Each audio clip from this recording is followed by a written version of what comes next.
খুদের ভাত রান্না করার জন্য প্রথমে পেঁয়াজ ভালো করে ভেজে নিতে হবে। পেঁয়াজটা ব্রাউন কালার করে ভেজে তারপর দিয়ে দিতে হবে খুদ। খুদের চাউলটা ভালো করে ভাজতে হবে পেঁয়াজের সাথে, অনেকক্ষণ নেড়ে নেড়ে ভাজতে হবে। খুদের চাউলটা ভাজা হয়ে গেলে তারপর দিয়ে দিতে হবে পানি। পানিটা আমরা পরিমাণ মতো অ্যাড করব, তবে আগে ভালো করে খুদের চাউলটা ভাজতে হবে।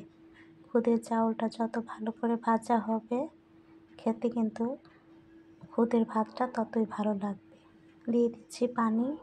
পানিটা চাউলের থেকে 4 আঙ্গুল উপরে থাকবে। আমরা পানিটা অ্যাড করে দিয়েছি। এখন পানিটা ভালো করে নেড়ে নেড়ে চাউলের সাথে খুদের চাউলের সাথে মিশিয়ে নিতে হবে। অ্যাড করে দিয়েছি কয়েকটা কাঁচামরিচ, চিড়ে দিয়েছি কাঁচামরিচগুলো যাতে হালকা ঝাল উঠে আসে।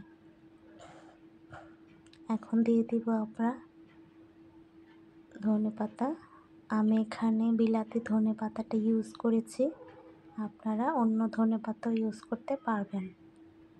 অ্যাড করে দিব এখন কাঁচামরিচগুলো একটু সিদ্ধ হয়ে আসবে।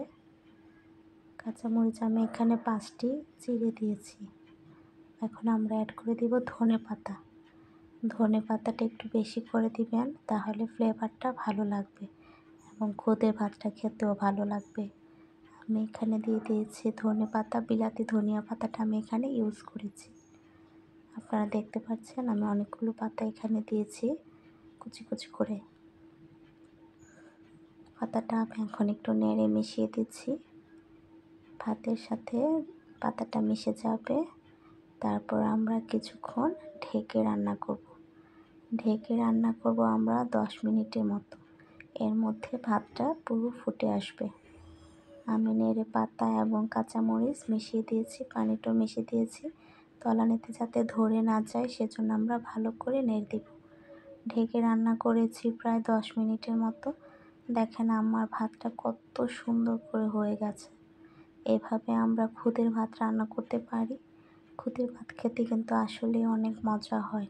এটা গ্রামের ঐতিহ্য। খুদের ভাত রান্না করে একদিন খাবেন, দেখবেন অনেক মজা হয়।